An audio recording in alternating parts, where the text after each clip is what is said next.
Hey everyone, welcome to this episode of the Aurelius Podcast. I'm Zach Naylor, CEO and co-founder here at Aurelius. This time around, we have Patrick Campbell on the show with us. He is the CEO and founder at Price Intelligently and ProfitWell, where their products and services help companies find money in their data by helping them to optimize their pricing strategies. Now, that might sound like a pretty different guest for the type of show that we have, and it is. A big reason I decided to ask Patrick on the show is for the fact that he and his team are in a related but fairly different focus from most of us in design, research, and product management. However, the single main theme across everything Patrick talks about is doing customer research. They put out a lot of great free content, and nearly all of it talks about the importance of user research to make better decisions. It was a really great interview with a unique but complementary perspective for our show, and I hope you enjoy it. On that note, we did recently launch our user research and insights tool, Aurelius. Aurelius helps you add, tag, organize, and search all of your user research notes and feedback, so you can quickly figure out what you learned faster and turn that into key insights to share with your team to make better designs, products, and features. Come check it out for a 14-day free trial over at our website, www.aureliuslab.com. That's aureliuslab.com. All right, with that, let's get on with the episode.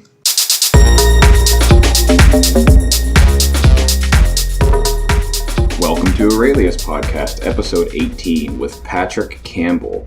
He is CEO and founder at ProfitWell, the company that helps companies find money in their data. Patrick, welcome to the show.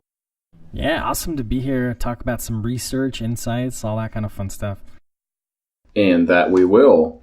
And those of you who are listening know that we cover that topic quite extensively here. However, one of the reasons I asked you to be on the show is your unique perspective. I talked a little bit about your company and background, but I'd love for you to share what you're doing and why you'd be talking about user research and insights and the work that you do, particularly because this is mostly a design, product, UX audience that we have. Yeah, totally. So definitely not a designer. Don't play one on TV. Definitely one of those things where try not to even say that I do any design because, you know, it's kind of one of those things that it's definitely more of a specialty that you actually need to study. But in terms of, you know, why I'm kind of relevant here, we actually have a product. So ProfitWell has multiple different products. We basically help subscription companies with one, getting their data. We have a free product that does, you know, free subscription financial metrics. And then one of our paid products is something called Price Intelligently. And Price Intelligently helps subscription companies get their pricing right. And for the past 6 years with that particular product, the way that we do that is through extensive customer research using some of the algorithms and techniques we have developed, some open source algorithms and techniques, and really work to get towards what do people value and who are the best people from both a kind of attribute perspective and also from kind of a willingness to pay perspective that you should be targeting as a company look like. So it's really all about buyer personas, and you know, we work to quantify buyer personas. That's kind of what we do on the Price Intelligently side. Yeah, so that's an interesting statement you just made there, sort of on the tail end of what you were saying, that, you know, we work to quantify buyer personas. There's definitely a handful of things that bring on a UX or product slant in my own head. Obviously, personas are one of the tools that designers and product teams are aiming to use. But more specifically, when we're doing research, unequivocally, when we're doing research, we're looking to find out what people value. And how do we understand that better in order to deliver that value for them, you know, our users or customers? Yep. Yeah, I think that most of the time, it doesn't matter if you're a designer, a UX researcher, or the CEO, whomever. You know, the point of a company, and it could be a nonprofit, it could be a for-profit, any type of product, is to understand that customer on a level that justifies and converts the product for them, basically converts them to that customer with that product. And even on the retention side, like keeps them around if you're a subscription company, or keeps them coming back if you're kind of a one-time purchase type brand. And so I think it's something that's absolutely crucial to how you build a business. You need to understand that customer. And unfortunately, not a lot of people are doing the research. No one listening here, obviously everyone's listening here is into research, but in the aggregate, it's kind of sad. We have some data actually on how little customer development or customer research people are doing from not only a pricing perspective, just in their businesses. And yeah, it's pretty scary. It's funny you say that though, Patrick, because I'd say that there are those listening here that are probably struggling in their day-to-day job, saying, I can't convince them to do user research, or I can't convince them to do enough, or maybe what we would consider, enough that is adequate. But with all of that being said, I'm interested in taking a step back, because you're doing user research and you're doing it and maybe applying it in a different way. I think it'd be fascinating for those listening to hear a little bit more about, even at the beginning, how do you go about doing research, and what does that mean for you, tactically speaking? Definitely. So on kind of a tactical level, the research that we do in particular, it's more, as I kind of stated, quantifying that buyer. And so what we mean by that is we want to understand, there's only so many features and there's only so much space that you can have on a page, right? So you want to basically optimize in that buyer experience, and also just in the product that you're building, around the things that are going to drive value, not only from a kind of feature perspective, but also, from a value proposition perspective. And so our algorithms, what we do, and I can go definitely into a lot of detail here, what we essentially are working on is taking that buyer and going after and finding out what attributes they care about. So essentially, if you take the 5 next features on your roadmap, or your top 5 value propositions, or your 10 features inside the packaging that you think you want to have if you're a subscription product, and basically taking that data, asking the right questions, and the right questions are oftentimes the hardest thing to do. So we use something. We've modified it. It's called the root of it is MaxDiff, and the root of that is kind of conjoint analysis. And we've modified it to be a lot more applicable for software, and also a little bit more dependable. And what it does is basically it forces people to make decisions. So what we do with that is, once someone runs through something in terms of research, we can actually say, okay, this is cool.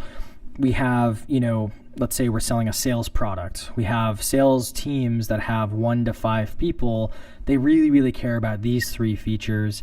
Sales teams from 6 to 10 people, they really, really care about the same 3 features, but also this other one. And then these big sales teams, they care about everything.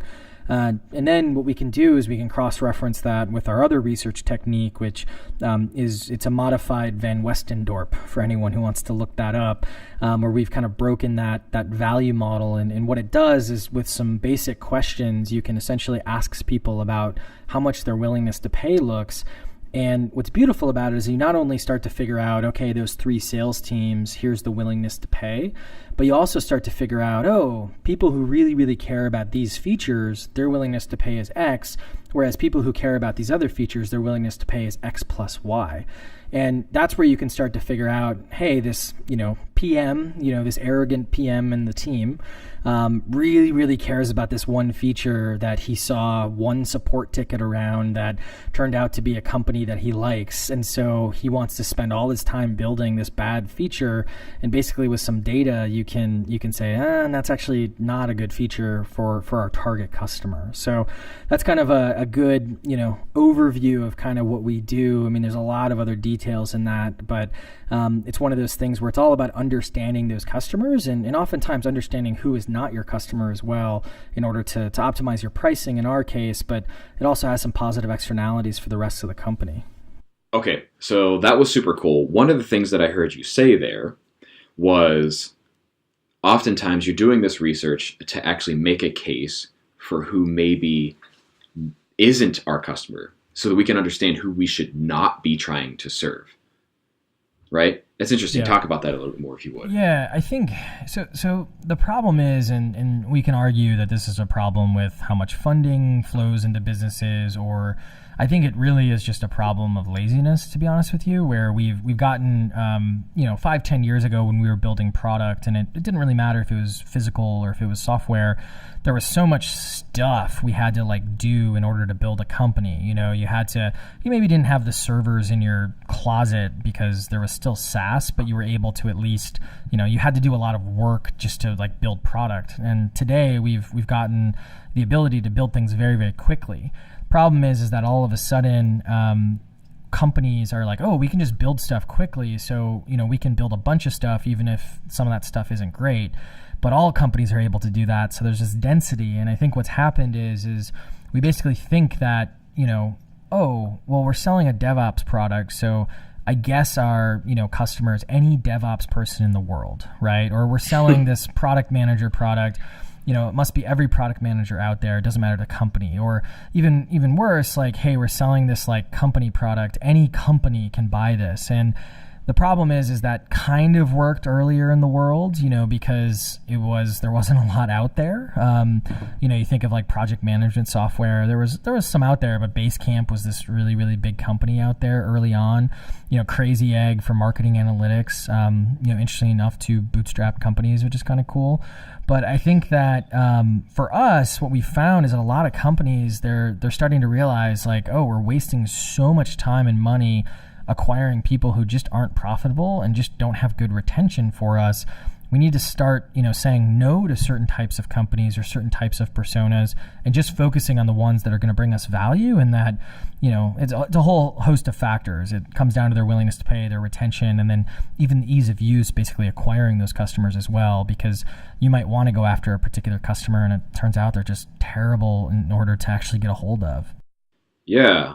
Okay. So this is good. I like the thought track that we're going down with this. And one of the things that I'm trying to step back here and actually figure out the question that I want to ask you is that, oh, good. At the end of the day, when we're getting this information, how is it that we determine the people who we should be trying to provide value to and those that we shouldn't, right? Because that really sounds like the focus of what you're saying here.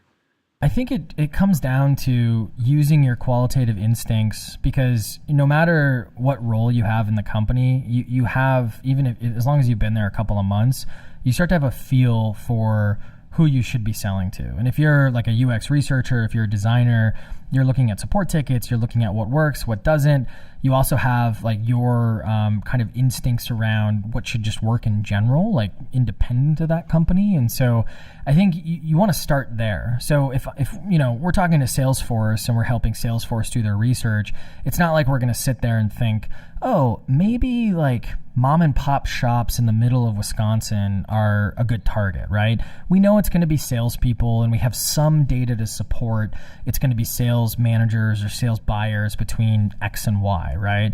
And that's when you have to start kind of doubling down with more quantitative research and insights, because what ends up happening then is, hey, we want to make sure that X and Y, let's say it's 10 salespeople up to 100 salespeople for the Salesforce example, we want to make sure that those bounds are actually the right bounds. And then once we have that, we want to kind of dispassionately understand what they actually value, because we want to start to take those instincts and validate or invalidate them in terms of features and things like that in order to make sure that we are targeting the right customer. And occasionally you'll have situations where you're doing UX research or even this type of research, and you discover, oh, there's an inkling, or my gut feeling based on some leads we got from a blog post are suggesting that we should be targeting this other type of buyer. And then you start the cycle kind of all over again, where it's okay, let's go, do some qualitative research, let's get some instincts built, and then let's validate or invalidate those instincts and hypotheses with some actual quantifiable data. Okay, this makes sense. And I want to take it to a slightly different place that I'm curious, and I got to believe that some folks listening to this would probably ask the question, oh, cool. And I expect everybody's tracking with you on this, but how do you go about doing this? Again, very tactically speaking, is this just, you're just having conversations and making some gut reactions, or are you collecting this information, turning it into something else, sharing it with other people? Yeah. So qualitatively, you're doing your traditional customer development, which people have written extensively about. So I won't go too deep into there, but it really comes down to, you have to have some sort of a research question, in my opinion. So, for example, like just understanding who your buyers are, that's a high level research question. So what that means is I might not, if I'm US based, but I have European customers, I might not collect European data on that. Or I might not interview the European folks because I'm trying to find the core. Whereas if I'm trying to figure out localization, like how should my pricing or how should my product look in different regions, then of course I need to add that data to across, different pieces. So it starts with that research question. So let's assume we're doing a buyer persona research question, like who should I be targeting and who shouldn't I be targeting for a buyer? The next step is that you essentially know within some bounds who those buyers are, right? Just like we talked about. So we know it's like sales managers, and we know it's typically between 10 and 100 different, sales people on these teams. What you do is that's going to be your kind of qualification or your segment of who you're going to target. We want to find this role in this type of company. And you probably have a ton of those in your customer database. You probably have a ton of those in your prospect database. And then there's tons of companies in the world, their entire goal is to basically sell you access for research to people in those bounds in order to answer your questions. And what I like to do is when I'm setting up that qualification, I like to do what I call one step to the left, one step to the right. So with a salesperson, I might go, okay, director of sales is the buyer. But it's 10 to 100 people. My bound is actually going to be 5 to maybe 150 people. So one persona size down and one size up, just to really test if that's the bound that I'm going for, because maybe I can actually go more down market, or maybe I should be going up market. So that's the qualification, and I'm going to make sure that I collect that data on every single person that responds to my survey research. The next step is to do what I call segmentation questions. So those questions are things like anything that you think is going to influence value. So for a B2B company, it's going to be things like, amount of revenue they're bringing in, their team size, maybe what tools they're using, what their seniority level is, those types of things. For a B2C company, someone selling to consumers, it might be household income, gender, location, even preferences for things. So I'm going to have these two sets of questions, and then the third and the fourth set of questions, one is that max diff, or that kind of forced trade-off type question. And this is where for a buyer, I'm going to figure out, here's my 5 value props. I want them to tell me which one is best. Here are my 5 main features. And then here maybe, my 5 use cases that I want to see which one they prefer. And those are all going to be things where they're going to force a decision. So instead of asking the traditional research question, which is very problematic in my opinion, of, hey, here's this thing, rank it on a scale of 0 to 10, mainly because that type of a question, it doesn't force the user to make a decision. I'm going to ask them, hey, out of these 5 things, what's the most important and what's the least important? And I know we're on audio, so it's hard to see, but that type of data gives you not only rank order, but gives you magnitude. So you can figure out maybe no one cares about any of these things, or maybe there's one that they really don't care about, but there's 4 or 3 that they do kind of care about. So I'm going to do that for those 3 sets. And then the final kind of piece is I'm going to do these price sensitivity questions, which kind of takes advantage of how we think about value. So human beings, we think about value on a spectrum. So I know that, the laptop that's in front of me right now that we're recording on is more expensive than the glass of water I have next to me, right? And I know that because I've bought a bottle of water before and I've bought a laptop before, and I can kind of understand instinctually the difference. And so we take advantage of that by asking questions like, at what point is this way too expensive that you would never consider purchasing it? At what point is it a really good deal? And things like, at what point is it too cheap that you'd question the quality of it? And what you've done with these 4 sets of different types of questions is you've now put together a panel of essentially a data treasure trove that once you get the data, you want to basically segment the hell out of it. So you basically want to see, okay, it's interesting, people who are in, Texas with tech companies seem to really like this one feature. I'm not sure why, but that data is interesting, right? Or people of this size, are willing to pay less than people of this size, which is something that you'll traditionally see in B2B. But the idea is that research questions set the bounds. And then essentially what we're doing is we're collecting these different types of data so that we can start to make some decisions and basically validate these different ideas. So I know that was a lot. And so we wrote a book on this actually, so we can go into more, plenty of more detail, or I can, pass it along for the show notes so that, it's a little bit more digestible maybe besides the audio track here. Yeah. No, it's okay. I think we're used to long answers on this stuff, and it's certainly kind of a theme of our podcast, so there's no worries there. There's a couple things I pulled out of that, Patrick, sure, that I think are directly applicable and not only like familiar to probably a lot of the people listening to this episode. So the first one is, sounds like a lot, if not all, of this data that you're getting in this regard is kind of coming from the method we would call as surveys. Yep. Is that true? Okay. So that's one thing, is just consider, hey, maybe this is a way we can apply how we build and use surveys to collect this data. Right? Totally. And I think that people hate surveys. like researchers hate surveys. Here's a huge problem. We hate surveys because we are terrible at sending surveys. As a group, right? Oftentimes what ends up happening is we'll send a survey that's 45 questions long, and we'll send it to someone's email address, and the first question will be, what's your email address, right? Which is like, oh my gosh, you just wasted the user's time, right? And so the kind of big diatribe that I just described, the tactics, the details, you're not going to send that whole thing to one person to respond to unless you're compensating them. You're going to actually chunk that up if you're not compensating. And after sending about 30 million of these things, we found that really if it's a non-compensated person, you want to collect maybe 30 to 60 seconds worth of answers. Mm-hmm. If you're compensating, it can be 15 minutes long and totally fine. But that's one thing, on a little side note on surveys, because I know there's some haters out there with surveys, but surveys are actually such an effective tool to gather insights and research.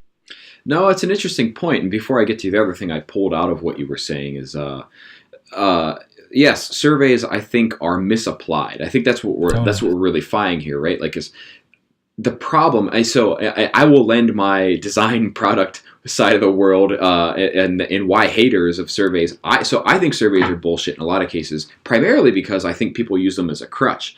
They say, we got to learn something from customers. Let's just send a survey. Yeah. And the problem is that might not be the best way to learn or get the answers, as you would say, to the questions we have. Totally. Right? And that's a big deal, because while you might get an answer to the question you ask from the survey, it could lead you down the wrong path if it was the wrong vehicle and channel and way of asking that question, right? So I think from our side of the world, they're abused, and I think that's where we're actually seeing common ground, right? Like, surveys are just abused. Everybody wants you to fill out a survey, and most of it's bullshit. Like, people don't even really do anything with it at the end of the day. I think you're totally right. It's abused as like, oh, we don't know what to do, let's send a survey. I think that what's interesting though is the best kind of researchers we find in the world are, they're using multiple tools, right? On one level, there's, doing surveys, but also doing the interviews, also looking at the data. And at the end of the day, no one data source is king, right? You have to combine the perspectives in order to make a decision. But yeah, I mean, if you respect surveys, it's actually a hugely valuable tool. But most of the time, a company that's using them properly because they do them regularly and in bite size and down to the right segment. They're not just blasting their list with, as I said, a 45 question, diet or crazy conversation of, what's good and what's bad. Yes. Okay.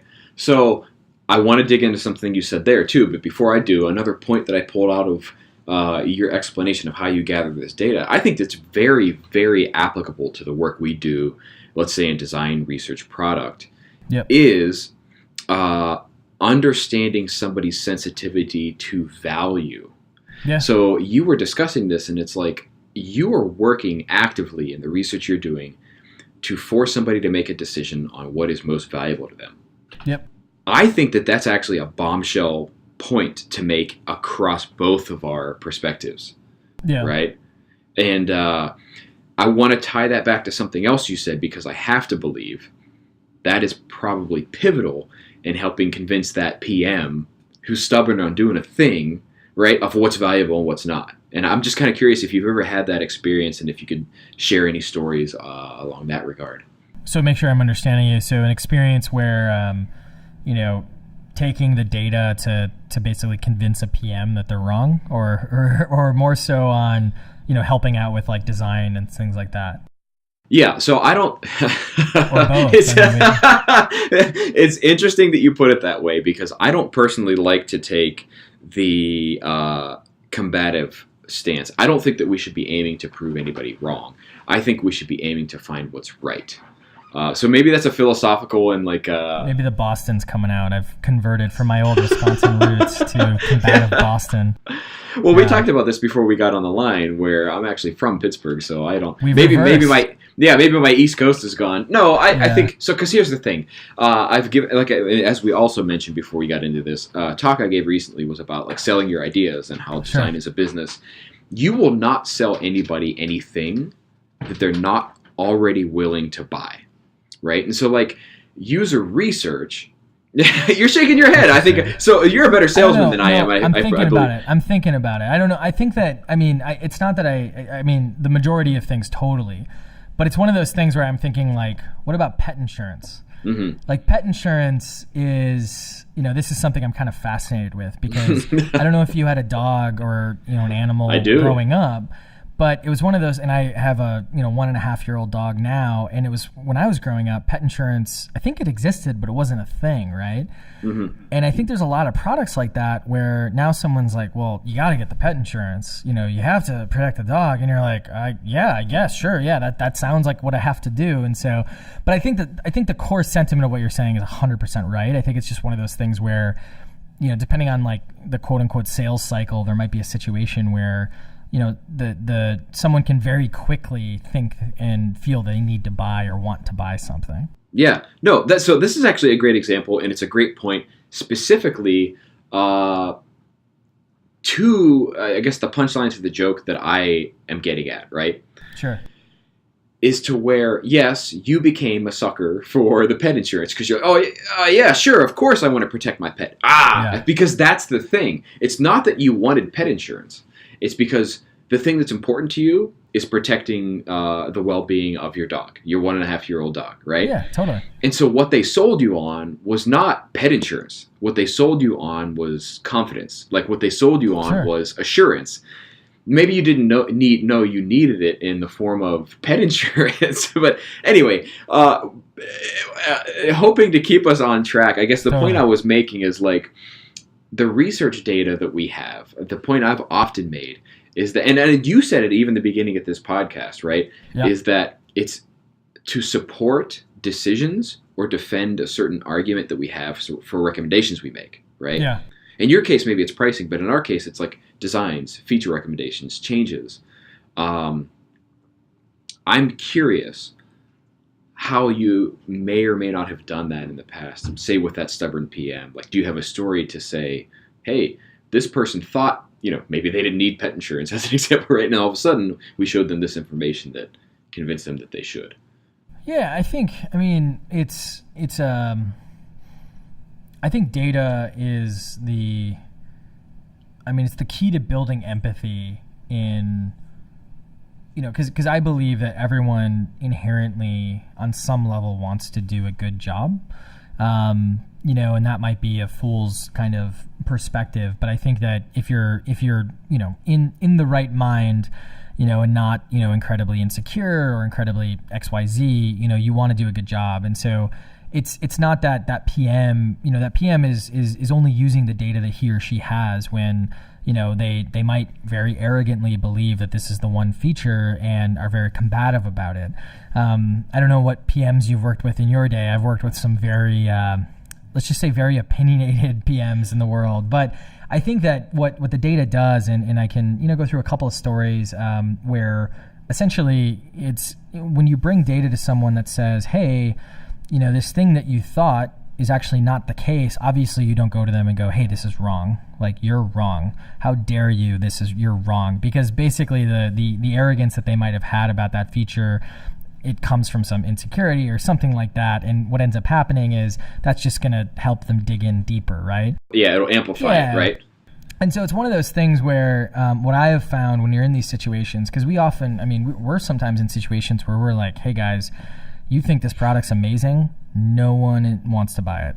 No one. Like or the willingness to pay is so low that it's just not going to work for the market that you're trying to go after from, just a unit economic perspective. And in those conversations, it's often like, okay, here's what's going on. You have to bring a lot of evidence that the data is accurate. That's the big thing, because the first thing people want to do is attack the data, because it's like, oh, well, I'm not wrong. The data's wrong, right? And, so you have to make sure it's like, hey, there's a lot here. And then also I think that, you want to show someone a path that, gets them excited. So that PM, it's like, hey, this thing's not great, but the research indicates that this is actually better. Do you agree? And then you have the conversation or sometimes the argument about the relevance of the data, and then have them also see the other data that's supporting that argument. So a couple of other qualitative pieces of, hey, this conversation, yep, that feature may be important, but this one's so much more important based on this data. And then most people kind of stand to reason and start to kind of essentially come around on that kind of stuff. And so, yeah, there's plenty. I can definitely get into specifics, but I think it's really about building that empathy and taking that empathy from you, and you're convinced, to basically transferring that empathy and using whatever tools you have from the different data sources, both qualitative and quantitative, that you have to basically get that PM or whomever excited about, the different option, if you will. Yeah, totally. Well, okay, a couple comments I want to make on that. The first one I think that's glaringly obvious, at least to me, is that when you said, like, yeah, people want to attack the data, of course. And the thing that's interesting about that for me, and I don't know if it's just my own personal experience and background, but people, I find, are often not as trigger happy to attack qualitative data, because it is weird, right? Because it's like, it's very squishy, it's ill-defined. Two people who said two things, yeah. Exactly, if you've not defined it. However, the quantitative data, it's like, oh, well, obviously it was an instrument problem, or it was a measurement problem, right? It's like, how you ask the question, yeah. It's like, bingo. Oh my God. It's an interesting thing that at least I've found is where quantitative data, people immediately want to start firing bullets at that. But the qualitative stuff, they're like, oh, this is fascinating. Like, tell me more. Yeah, exactly. It could be a sample size of 2, but whereas the quant could have been a sample size of 500,000. Well, I think quants, and I'll consider myself a quant, we do a disservice to that argument, because oftentimes what happens is we come into a situation and we're like, this is 100% right. We're not saying that because that's intellectually dishonest, but we come in and we're like, you're wrong. I have all these answers. And I think that what I've found that bridges the gap on, this qualitative quantitative is coming in and saying, listen, like, we will never know until we actually launch this or we actually put it out there. And if we're not convinced, we can do landing pages or we can do more tests. But what I like to kind of do is listen, we're not trying to find the perfect answer. We're trying to hedge our risk. And we're trying to hedge our risk in a way that lops off as many bad answers as possible. So when you look at like willingness to pay data, it's like, okay, I don't know if it's $9.99 or $13.50, but I do know, and our algorithms in the right lens can actually get that accurate. But if you're just asking some qualitative questions or doing some light quantitative, you might know, hey, we know we're between $10 and $15. We know we're there. And if someone starts to have like problems with that data, you start deferring to, listen, again, we know we're in this range based on the integrity of the way that we did this. Certainly we can, try to drive more value there, but it's going to take some work. And here are the 3 features that we found are, big drivers of value. We know that if we add those in as well, that's when we're going to get those higher willingness to pay numbers. But again, I think it's that approach of less, this is 100% right, and more, hey, let's lop off as much of this risk and hedge as much as possible so that we know when we put out that landing page, we're going to have a reasonable level of certainty that it's going to succeed. And I think the other problem, and this is like a little like tiny jab, is a lot of us don't know basic statistics anymore. We took a class in high school and we just kind of forgot, because everyone's like, well, this sample size, is it statistically significant? How many people responded? And you're like, you want to be like, statistical significance isn't a number. It's a measure of variance, right? So it doesn't matter. It could be 300 and still could be statistically non-significant. So right. Yeah, it's one of those things where that's a little, we should all, sometimes you have to educate your audience, we'll say. And I really enjoy that you brought that up, Patrick, because I will share a secret I've used for the whole statistical significance thing. When and if it has come up, I say, statistically speaking, 100% of people who eat bread will die. And I just say, so consider that and what that means for you in making decisions of your life, right? Statistical significance is good, and the rigor around that has its applications. But for the most part, we're building software, right? We're not, most of us, and I would imagine most of the people listening to this podcast, they're not doing mission critical, life altering, life devastating decisions, right? We're building software. Yeah. We can get close enough. We can put that out. We can learn from it by other means of research, by the way. And we can get better. Yeah. Totally. So, okay. So, awesome. That's it. That's all we have to talk about. I guess we covered all of it. Yeah. No, of course. Of course I'm kidding though. Okay. So you're doing a lot of surveys and you're collecting this data, right? Yeah. In many cases, particularly you and your team at ProfitWell, Price Intelligently, you're trying to help people understand the best decisions to make regarding pricing and maybe even value of their product. Is that fair to say?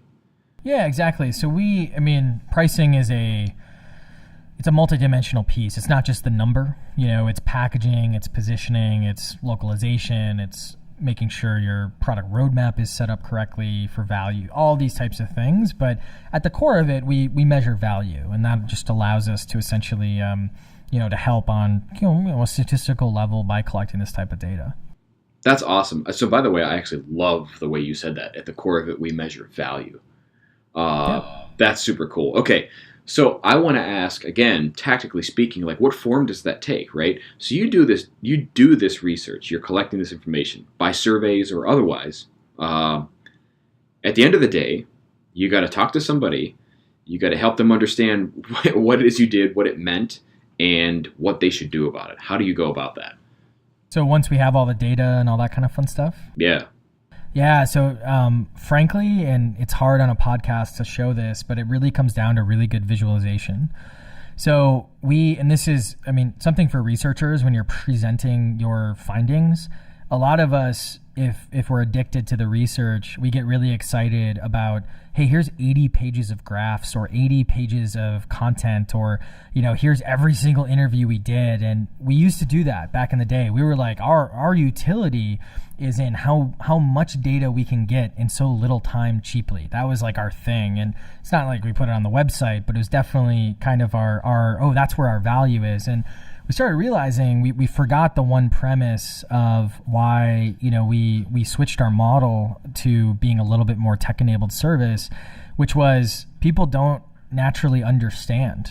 Even if you're doing qualitative research, they don't necessarily naturally understand, how to interpret data. And so what we do is we get really good about essentially an executive summary. And what that does is it tries to create visualizations that essentially optimize as much value in one graph as possible.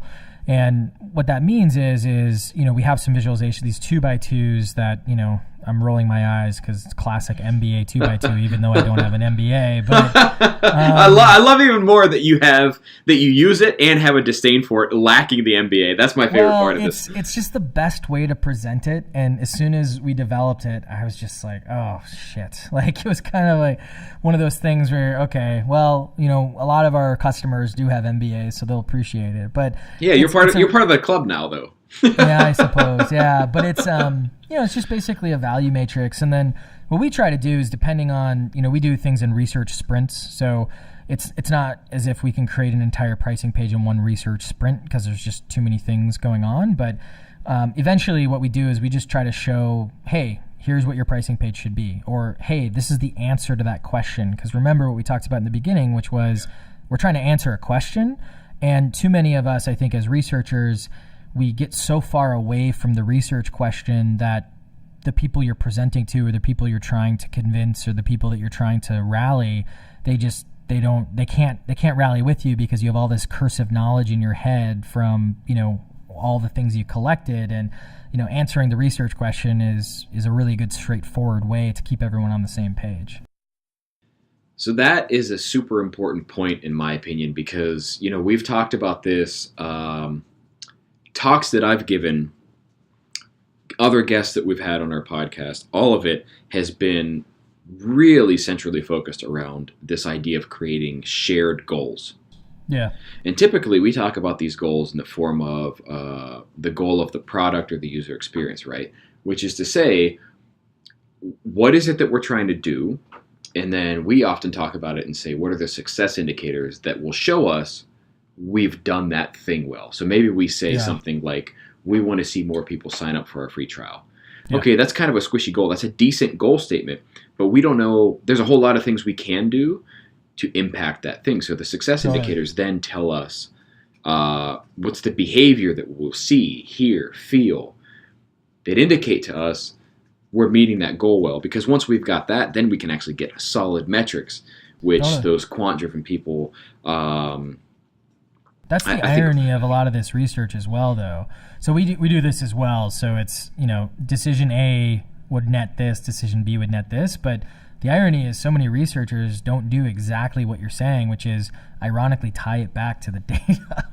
So absolutely. That's an amazing point. That's a really good reminder. Absolutely. Well, and that's the reason why I beat this drum so hard, so often, is because it's not sexy work. It's not sexy or exciting or even in some cases fun work to sit here up front and try to learn from your stakeholders or learn from your business what it is they're trying to do so that you can tie things back to it. Because you just want to the same thing that's true for our business and its stakeholders, that they're focused on the things they want to do, is that we often get too focused on the things we want. We get too focused on the research and the instrument and the application, where we lose sight that it has to answer some question that's important to drive something that's important for the business. Yeah. No, 100%. 100%. Love it. Right. Nice. Okay. So taking a little bit step back, I mean, Patrick, I know that your company and your philosophy, frankly speaking, towards building your products and services, again, profit well, price intelligently, and the suite of services that you and your team provides, you have a similar philosophy on this. So I would really like to hear, how did you eat your own dog food or not? When did you apply these same principles to the very thing that you're building? And when did those maybe may or may not make sense? Yeah, that's a really good question. And because we preach this so much, we always feel bad with our level of this. And we do so much more than, other companies out there, but it's one of those things where when you're preaching it and, you realize how hard it is sometimes to find the time to do some of these things, but also how impactful they are. It gives you a good perspective. The best example is really when we launched our product called ProfitWell. So for the first 3 years of the business, we just did Price Intelligently, which was essentially we're a mix of a software product that's our algorithms that we kind of push all this data through, and then also some service where we essentially translate that data into, hey, this is what you should do. We used to be a pure software product for that product, but we found that when people got the data, they weren't really sure what to do with it, and so they needed our help, and we're willing to pay for it, thankfully. But 3 years in, we were helping a company with their pricing, and it was a company who had taken two other companies public, or a CFO who had taken two other companies public, and it turned out he was calculating his monthly recurring revenue incorrectly. And so that, for the folks out there who might not know what that is, it's basically the amount of money each month that company's bringing in. It's the most basic metric for a subscription company out there. And so we got excited to launch this thing called ProfitWell, which was free subscription financial metrics. So you plug in your billing system and you get all your MRR, your churn, all that type of stuff, all your main important metrics for that type of a subscription business. But what had happened is when we got out of the MVP mode and we were launching, there was a couple of big competitors that had launched 2 weeks before us and 4 weeks after us, and then a bunch of other competitors that we didn't know existed.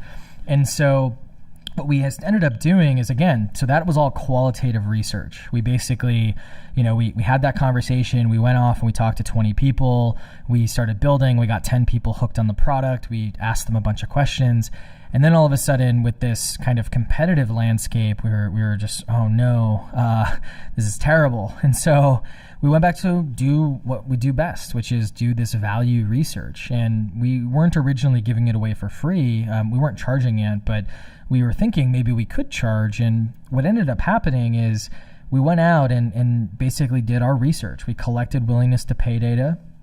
We collected relative preference data.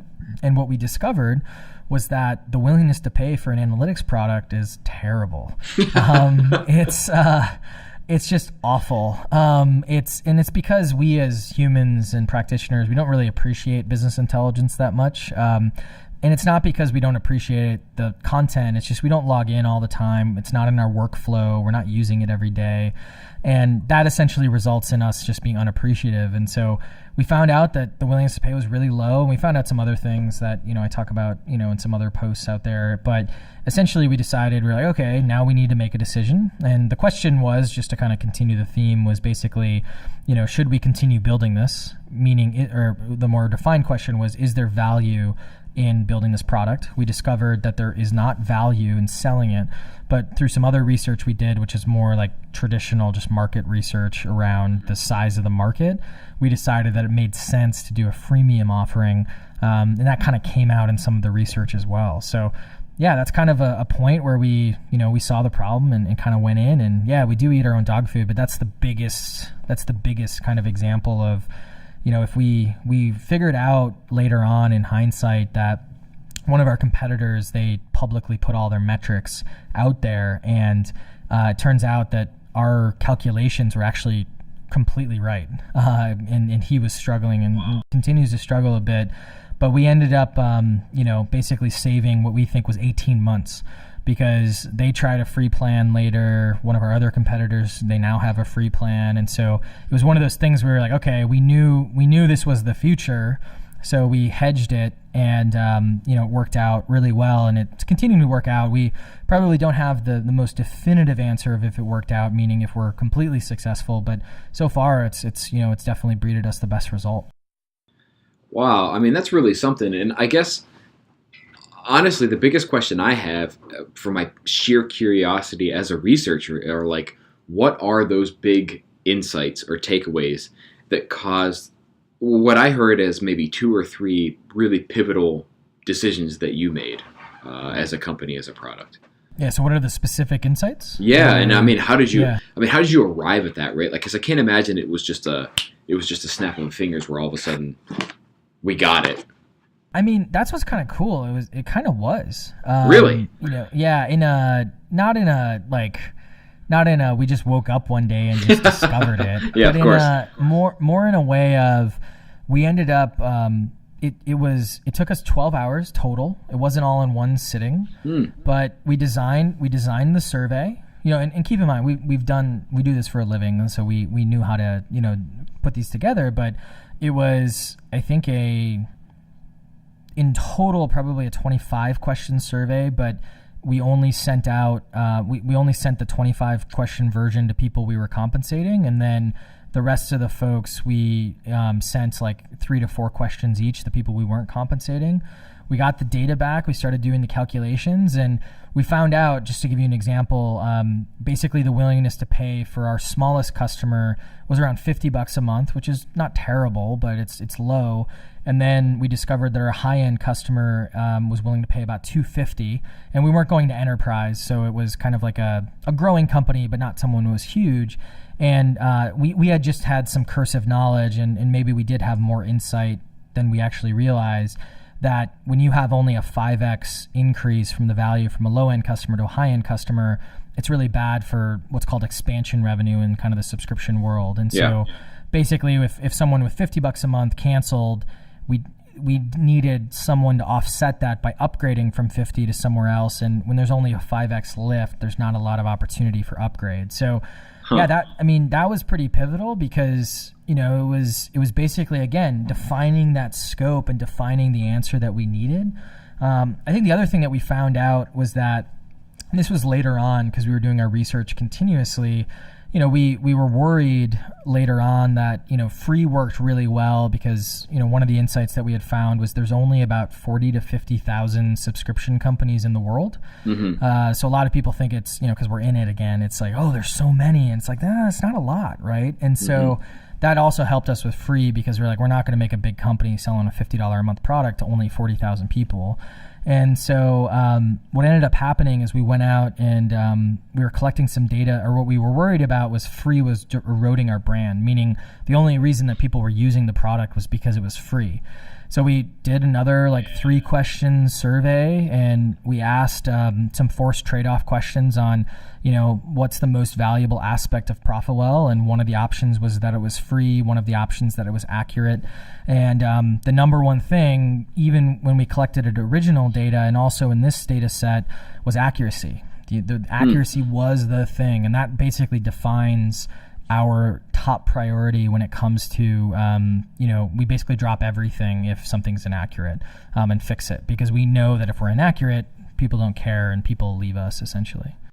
So this is actually super important for me to call out for the design and product side of the world, because we often call these kind of things like design principles or experience principles. In your case, a design principle and experience principle would be accuracy above all else.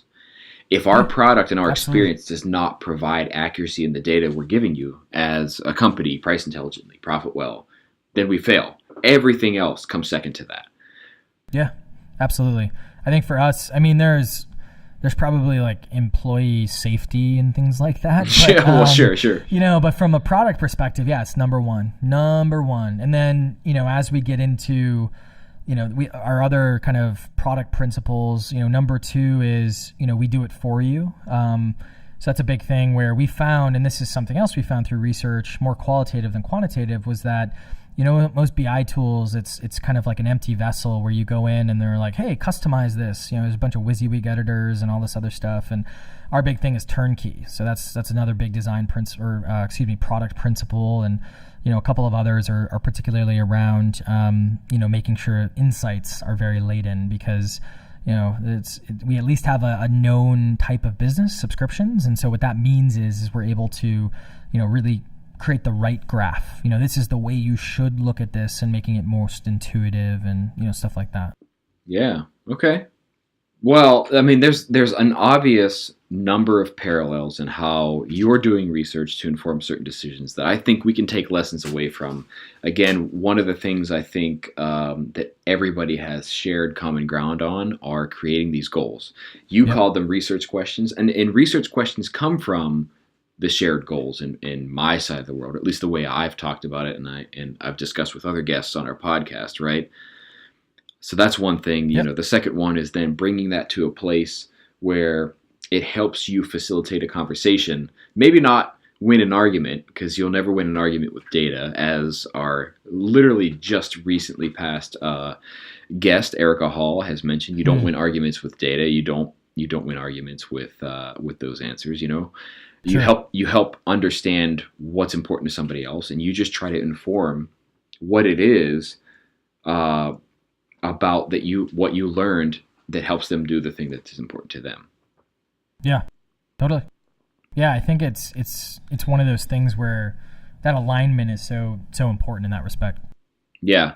And one of the things that, if this is number 3, I suppose, I thought of as you were talking about earlier, where, and this is actually a direct quote from the one talk that I gave most recently, is when you're selling user research, you are not selling user research.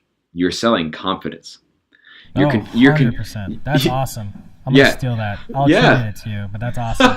Steal it, and attribution is always appreciated. But the point I was making with that, and so it was a talk about like selling your ideas. One of the things that we struggle with, which I'm actually curious if you've ever run up against, but selling the idea of doing research to inform a decision. I think some people, and you mentioned the arrogance, even one of our way past guests, Jeff Gotthelf, mentioned this. It's like it's arrogance as to why we're not talking to customers enough. Yeah. But what I tell people is that you're not selling research. You're not selling your methodology. You're selling confidence in decision making.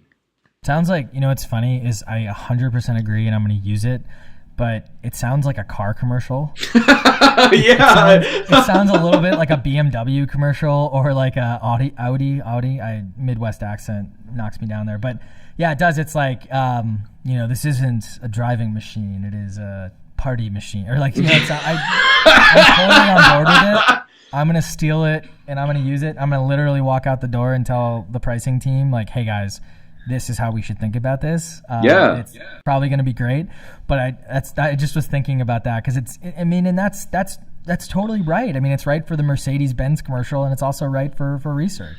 It is. Well, and that's why I say, so Patrick and I were talking a little bit before we got into the actual proper recording, where I was telling him my recent thoughts around design as a business. The sooner we start treating it like that, the more successful we'll be. And it's like, if design is a business, then what's our marketing and sales channel? Because marketing and sales are different.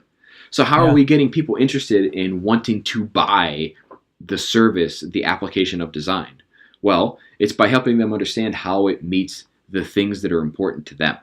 That's the only way we meet success. Otherwise, you're rolling a boulder uphill to help them try to understand why design should be as important to them as it is to you. And that's way harder. Yeah. No, say that one more time? No, I was just going to say, or in this case, maybe research, why research should be as important to them as it is to us. Yeah. That's, I can't remember. There's this guy named Kyle Porter. He's the CEO of SalesLoft. And I think he's the best salesperson I've ever met in my life. Not because he's not the, he's got a little bit of that, oh, you're a sales guy, you can recognize it, but he's not like, slimy or anything, like not like a used car salesman, but he's the phrase, and God, it's going to kill me because I can't say it in the audio correctly, but it's something like, sales is simply transferring your values to your customer, right? Mm-hmm. Like there's something like that. I'm getting it wrong. It's much more quippy, but it's basically this concept of, basically not resting on your laurels or not like, changing your values to meet the customer. It's simply transferring your values to them, that kind of concept. Yeah, totally. And you mentioned BMW. I'll give a shout out to my old friend John, who drives a Beamer, and the reason he was sold on it was their what the hell is it called? Their tagline. The ultimate driving machine. Yeah, right? it's not a car. It's the ultimate driving machine. Which I don't know if I subscribe to myself personally. I also don't own a BMW, so maybe that's why. But it's like that matters, right? Like the way you speak to somebody to help them understand what it is that you're doing and how it's important to the things that they want to achieve. Yeah. It goes all the way back to just basic human psychology. So I also think, it's so funny when you talk about design and research, what we've found, and I think it's something that's pretty important to this, is that it's also about making, when you're selling software, it's really about making that point of contact look like a hero. That's really what a lot of this comes down to, is like, and I imagine when you're selling design and especially when we're selling research, it's about, hey, this person, they look really good and we might not be getting the whole credit that we deserve, but that's okay because we're their ace in the hole, as they say. So when they need something, they're going to come to us, or they're going to be a good customer reference or those types of things. Yeah. And I think, oh God, now it's going to kill me to attribute this quote properly. I want to say it was Truman who said this, but whoever it was a quote that goes along the lines of, it's amazing the things you can accomplish when you're not worried about who receives the credit. Yeah. Ego, baby. Arrogance. Yeah, I mean, you know, founder and, building something, it's exactly what it is. It's, it's we have to take our reactions to things and our reaction to data even in the right context, because we're going to be wrong so many more times than we're actually right. Unless we're really lucky and we have a horseshoe up, I won't say aggressive, unless we have a horseshoe, around our neck here, it's something that, it's pretty important. Or another place physically on our body, which I think is where you were getting at. Well, no, again, I come from a family of roofers and electricians, and so I just say it was an interesting childhood. So. Yeah, good. Well, that's a whole another hour for a whole another podcast. That's a whole another hour for the research therapy podcast, probably, but which I think actually we probably should start here at Aurelius. But in the interest of that, I want to be respectful of your time, Patrick, and I see that we're kind of coming to the end of the conversation we should have. One of the things that I started asking of all of our guests, it's also something I ask of people I interview, to be honest, is let's say I had temporary amnesia and I forgot everything we talked about. What's the salient point, the thing that you would want to drive home, that you would want me and the listeners of this podcast to remember from our conversation? Okay. I think, now there's so many things. I think a couple of pieces. One, data is a tool. It shouldn't be used as a crutch. And so what that means by that is you absolutely need to collect the data, but you need to use it in the context of the qualitative information you have, the other quantitative information you have, and ultimately choice, which is something I don't think a lot of people think about, where maybe you want to push something in the direction even though the data might be telling you the opposite. So it's not something where being data driven is not necessarily a good thing. It's something where you need to defer to data essentially. I think that the second big piece is when you're having these conversations, data is something that's used to quickly gain empathy. And when you're talking to someone who, is basically flying in the face of data, and you trust the data and you trust, the direction the data says, you need to basically elicit that empathy in that person through, other means if they don't trust the data, or, get the data that's going to convince them. I think that frameworks are really important to this.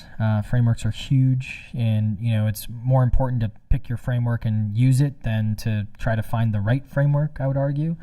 And I would say the last piece, and this is kind of a big thing that I think about, is that personas without data, I think, are not useless, but they're very weak, and I think that we rely a lot on them when we haven't actually collected or quantified them on some level.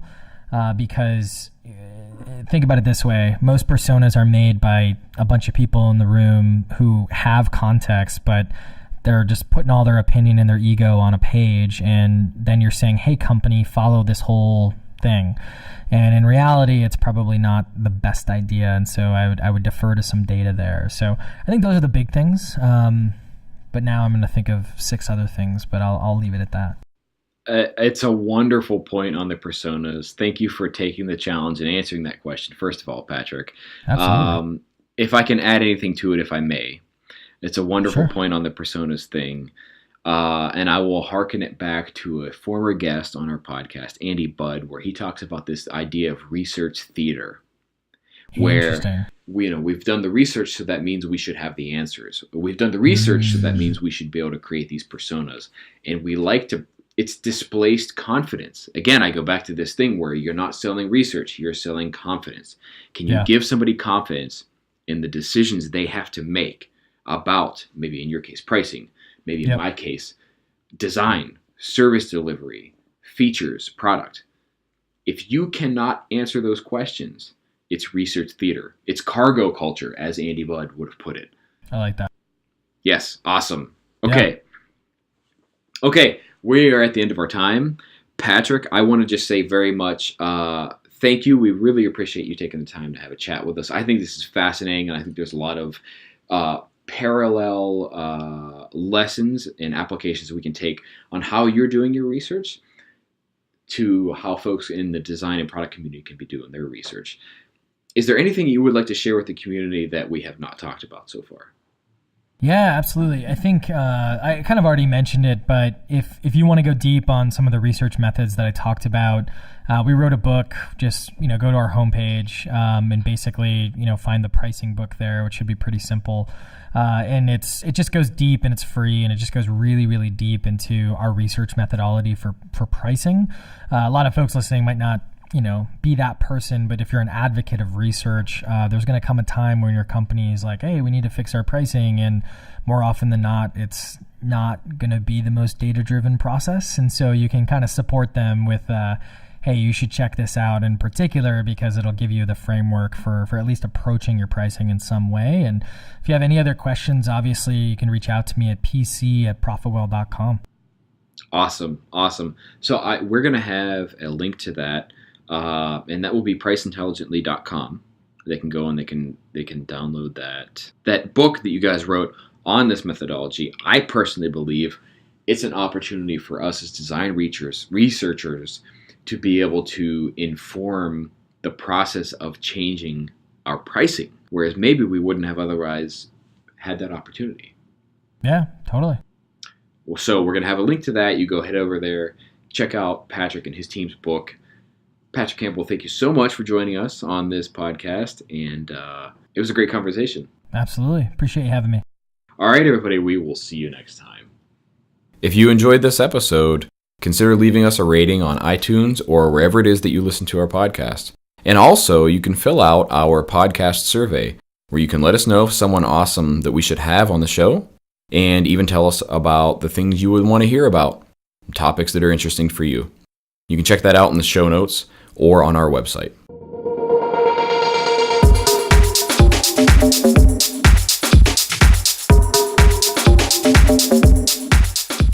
Thanks for listening to Aurelius Podcast, talking about product strategy and design strategy. We are the first platform of its kind to help you solve the right problems for your customers and your business and build products and services that truly matter. You can check us out at aureliuslab.com. That is www.aureliuslab.com. You can check us out on Twitter at Aurelius Lab and Instagram Aurelius Lab. We'll see you next time.